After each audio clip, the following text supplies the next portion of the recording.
We are back on the soundstage at the FRSA, the coffee shop, live from sponsored by Beacon. And my name is Heidi Ellsworth, but guess what? I'm not your host. We are doing a takeover. Leap is taking over, so I'm going to become the guest. Thank you, Heidi.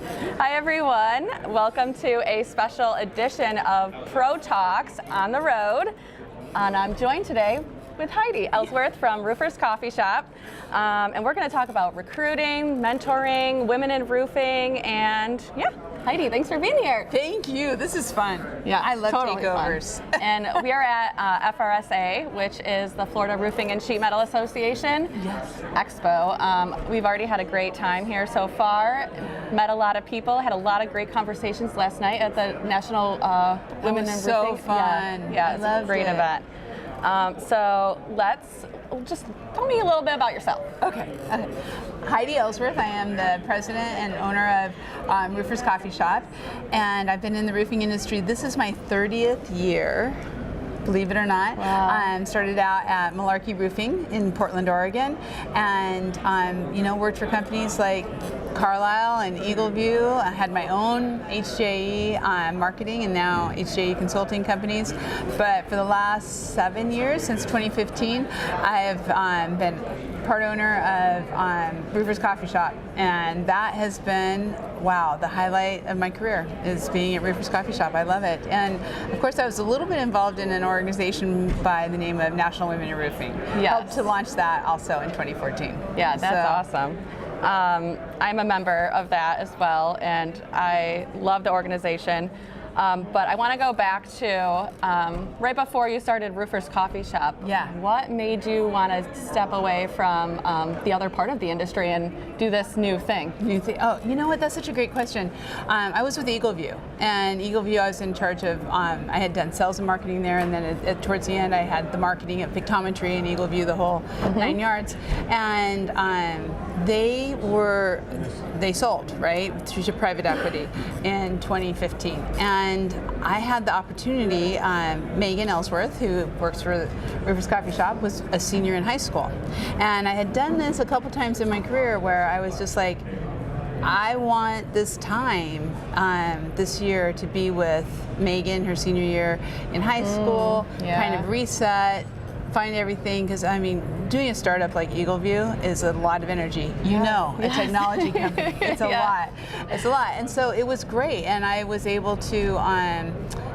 It didn't last that long because I was like, okay, this is what I'm going to do. And then Vicki Sharples, who's my partner in Roofers Coffee Shop, called me and said, don't talk to anybody else. She says, I want you to come be part of Roofers Coffee Shop. And I was like, well, and I knew we would be turning that around, doing some things, but it would give me that year with Megan without a whole lot of travel, because when there's a lot that goes into kind of first doing a turnaround or a transition, and that's why. And I just loved the idea of taking everything that I had done in the industry at that time for about 25 years, and being able to then share it with the world through this media platform, and really highlight all the cool people, the professionals, the contractors.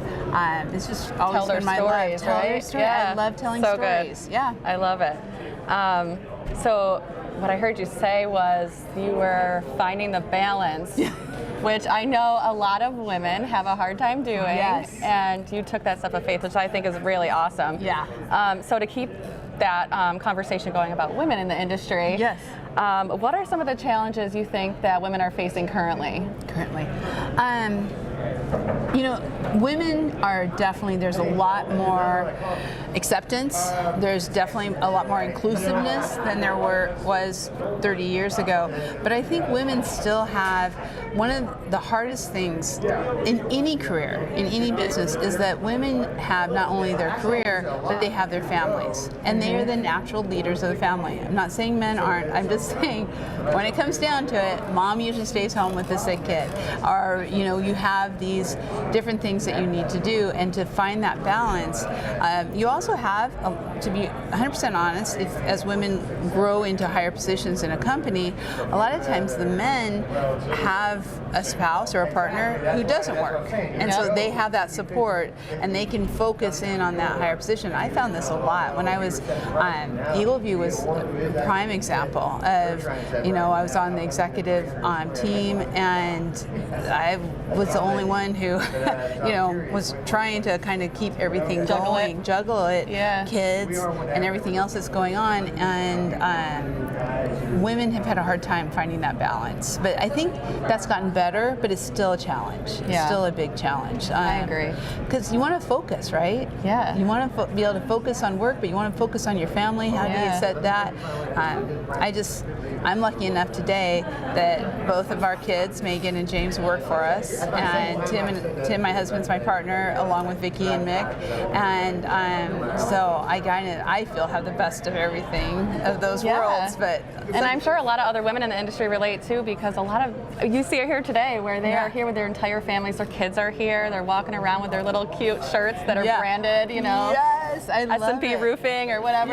It's awesome. It's so cool to see. I think that's something. One of the many reasons I love roofing so much is because it's so family oriented. Yes, me and too. Generational. Yeah. And I just love that, and I love being a part of that. And so, yes. But that's definitely a challenge, and I still think there's pay inequities that go on, and I also think there's still women aren't getting promoted, or there's that one spot, right? Instead of really looking at the whole of the right people in the right positions. Yep. And so that's still a challenge for us. And the thing that's great with the labor shortage and everything that happened there is if companies aren't treating women right, there's a lot of other jobs. There is. And so I think culture and really that inclusivity, DEI, is actually gaining ground because of the demand. Yes. Yeah, I agree. So last night at the event, I talked to a woman named Mary, and you know her. Yeah. She's amazing. We actually want to get her on the show. Yeah, she's awesome. Hopefully at some point. And she was just telling us about her story and how she had started out at a roofing company. She was doing a lot of the executive work, and she was realizing her own potential, right? Right. And not receiving what she thought she could get. And I thought that was an amazing story. So to bounce off that story,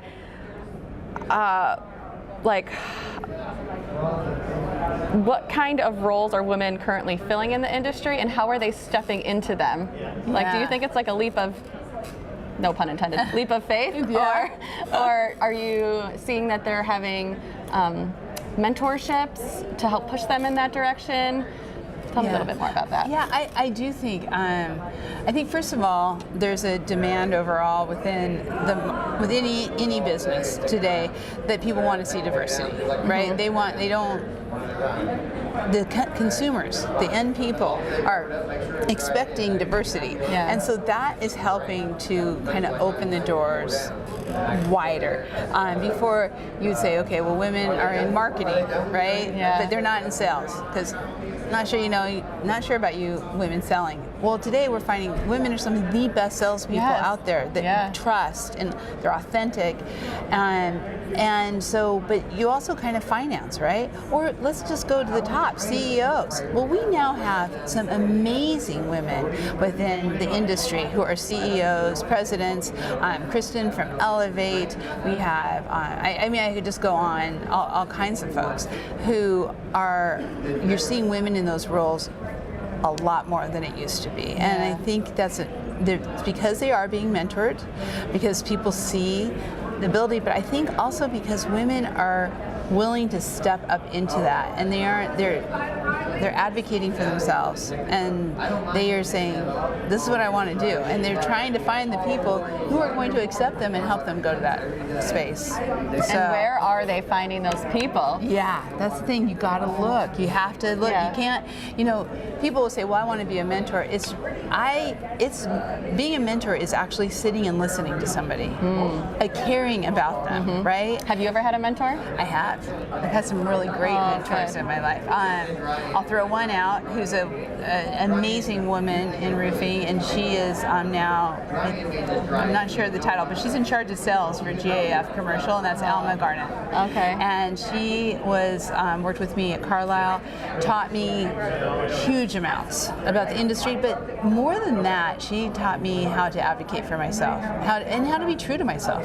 She's very authentic, very true to herself, and I knew I could be whoever I wanted to, because there were times, and I think this is where you find mentors who help you through this, but there were times when you had to be a certain way. Do you remember, Danielle? Yeah. You had to dress a certain way, had to talk a certain way. Yeah. Now we're like, I'm just going to be myself, and much more accepted. In fact, it is now celebrated when you are authentic in who you are. So and vulnerable, I've noticed, is another vulnerable. Yeah, it's another quality that like I think people like value. Yes, they do. Especially in business. Yeah, especially in business. And being that person who cares about other people, that's how mentorships open up. And seeing and recognizing talent. Yeah. We had a fun happy hour the other day, and one of the questions was, what is your superpower? And I don't know if this is my superpower, but this is how I feel that I work every single day, is to see and bring out talent in others. That's what I want. I want to say, wow, you're really good at that. Yeah. Why don't you try this? Why don't you get this education? Why don't you do that? I think if more people did that and just really sometimes got out of their own way and started looking at other people and helping bring them up, it makes a difference in people's lives. A huge difference. Yeah. We were talking to some women last night, and they were. I asked them what made you want to do this, or like how did you get past that fear? Yeah. Because a lot of times women have fear-based thinking, and they're just nervous to do it, right? So I remember one girl was just like, I just did it, and I screwed up 900 times. And I was like, I love it. 'Cause that's awesome. I know. Yeah, she wasn't afraid, and that's cool. Yeah, and I think that for people, veterans who have been in the industry for a long time, helping that next generation understand. I mean, one of my favorite phrases is like, it's not the mistake, it's how you handle it, right? I mean, you learn from mistakes, but how you handle it afterwards and how people help you and kind of walk you through that to make it right, I think that's what's so important. And that's where real true mentoring comes in. Not putting people down or telling them to be quiet, but by bringing them up and letting them make mistakes, right? And being okay with that. So good. All right, so I want to move on to a topic that I know you are so good at. Networking. I love like networking. The master networker. Okay, so I've also reached out to some of Leap customers just to like get some questions from them, because like I want to know what they want to know, right? So what are some of the great networking events that you've been to and attended? And I know a lot of them come with these other larger trade shows, but like, are there any other organizations or things that you can tell people to lean in on? Yes, I can. There's a couple. So I'm going to be totally self-serving here right now, but it's because I believe in it so much. National Women in Roofing. If you're a woman, you should be involved in your local council. You should be going to National Women in Roofing Day. You should be getting on the podcasts and the actually webinars, not podcasts, webinars online. When I can, the difference, Danielle, from and I'm an old term, my Rolodex, right? Before National Women Roofing, my Rolodex for the roofing industry was kind of like this. Now, it's like this. That's awesome. Because there is a way to connect with other women and share that. And it's not that I work with tons of brilliant, amazing men in this industry who are just so inspirational and great to work with, but to really get into that network of women, it empowers you. It makes you it helps you get into companies that you may have never gotten into before, because traditionally women are ignored a lot, right? You walk right past the receptionist. We talked about this last night and the things. You walk right past the receptionist and you don't say anything. Well, that's a huge mistake. That receptionist knows everything that goes on in that, right? And so network with those folks and get to know them. I have to tell you, the other one, networking-wise, that I am incredibly impressed with is the Roofing Alliance. Oh, and so, yeah. Roofers Coffee Shop just joined the Roofing Alliance. We're a member now, and it is like the top people of the industry who are all there for one reason: to give back. It's all they want to do, right? Yeah. The Roofing Alliance gives out scholarships. They do funding. They do the CTE with the student competition. I mean, they do so much. And the Clemson classes that are coming out right now. But the networking within that organization is amazing. So anybody, if you can, as a company, to get involved, I think is really good. And then, of course, we believe in all the associations, and we go, and we network, and we go to all the associations. We believe no matter how small, all the way up to NRCA. Cool. So yeah, that's it. You got to get involved. Take a buddy, but talk to people. Yeah, I agree. Yeah. I love bringing a friend. Yeah. Networking doesn't always just have to happen in person either. So what are some like digital forums or maybe Facebook groups that you suggest? Yeah. LinkedIn, I think, is probably one of the best, and take the time to really fill out your LinkedIn profile, get all your information in there, take time to interact with people, follow people, post your information. I also love Sales Navigator, which is a part of LinkedIn, because it allows you to kind of go deeper and really get to know people or companies or organizations, and then you can reach out. The other thing is National Women in Roofing has a directory. So if you are looking for other women in the industry in your area, you can go put in where you live and you can see all the other women there. Great way digitally just to email them, say, hey, I'm thinking about I'm involved with the council, or are you going to go to this? I'd like to get to know you. Danielle, I've had many times where I just walk up to someone and I say, you know, I really wanted to get to know you. Would you have a minute? Can we just visit? Because otherwise, how are they ever going to, how are you going to get to know that person? And love that. So, yeah, I think that, of course, I think Roofers Coffee Shop is great for networking. We have our art club, and we bring people together all the time on that platform too. Awesome. So, all right, I have another question here. I'll do like some rapid fire questions. Okay. So these are coming from customers, female Leap customers. So do the streaks, straining, or white spots mean anything on a roof? Okay, I love this question, first of all, because it's like so random. Right. But I love it. Yes, it's algae. Algae grows on your roof, and then what happens is if you have where the algae dies, that's the actual streaks. So if it's black, that's algae. If there's like streaks through that black, that is where the algae is died. And that they die because you put a zinc strip over the top of your roof, or you get shingles with algae resistant that basically has copper in it. So yeah, great question. She also asked, how does that affect the life of the roof? It can. Does it? Yeah, it really can, because the algae will keep growing and keep eating. What it's doing is it's eating the filler and the shingles, probably more than you ever wanted to know. But my first job was at Malarkey. I know this, and so it eats the filler at the in the shingles, and so it will degrade them faster. Okay. Thank you. See, it's a wealth of knowledge. What are some strategies for women to advance in the roofing industry? Advocate for yourself. If you don't ask, the worst thing that can happen is they say no, and then you know that maybe that's not the right place you want to be, right? Or the other thing too is really, if you're advocating for yourself, or if you're trying to get into different positions, be sure to take a minute and look in the mirror. You have to be in tune with your own talents. You know, I've had people who are like, I just really want to be in marketing, but they do not, that's not their talent. They're great at finance, or they're great at something else.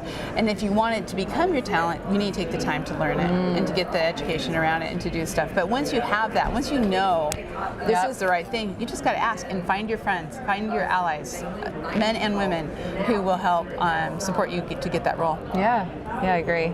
How do you think the roofing industry can become more inclusive and supportive? I know we kind of touched on this a bit, but. Yeah, it's, you need to find the people who think the same way. So, like I said, I've had mentors who are men and women, great mentors in my career. And if you look for people who are inclusive, and then be inclusive yourself. Oh, yeah. Right? Yeah. And I think the other one, and I've heard this a lot of times, stand up.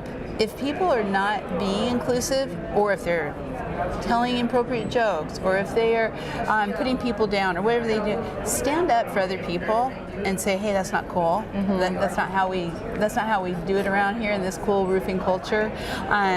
Because once you start standing up for other people, it's amazing how many people are going to stand up for you, and then the whole industry becomes more inclusive. But the other thing, Danielle, I know it's rapid fire, but the other thing is freaking talk about it, because it's so well, we aren't going to say anything because someone might be offended or somebody would think, no, it's okay to talk about diversity and inclusiveness. Yeah, I agree. This is pretty common in software companies, but it could probably be applied to a roofing company too. Is like we a lot of the times create those mini communities for support inside of the owner organization. So if you're a female in a roofing company, you could start your own women's group or whatever and invite people to it and just start the conversation. Yes, start the conversation. Yeah. And then you can ask some questions like, why aren't there more women on that leadership team? Yeah. You know? And how do I get on that? All right, let's do one more. How can women in roofing advocate for themselves and their professional development? And they're really good. You know, National Women in Roofing Day is the Sunday before IRE. And this is when you should advocate for yourself for. And how you do it is they usually, if there's classes you want to go to, if there's seminars that you want to go to, there are going to be justification letters. Because really, at the end of the day, the business is about ROI. Right? Yeah. And ROI, you need to be able to spell out why this and how this is going to help the business. So if you can, you know, go to the organizations, get that kind of information, but then really go in and say, look, this is what's going to help, right? This is going to help me, the business, our customer base. This is going to make a big difference. You show that in numbers. That goes a long way. Instead of just, well, I really would like to do this. Well, why do you really want to do this? Yeah. And why do you believe, how does professional development, and there's so many studies out there that show what ROI it brings to the company when you do that for your employees. So there's a lot of support that you can get. Even at the show here today, there's so much training happening. Yes. And I just think it's awesome because it's bringing a lot of like-minded people together. Exactly. Exactly. It's and training is the thing right now for when it comes to recruitment and retention. Yep. If people, there's competition out there right now for good people and skilled talent. Women make up 51% of our population. Why would we ignore 51% of the population when we are in this huge labor shortage and when we are really looking for skilled, talented people to be in roofing?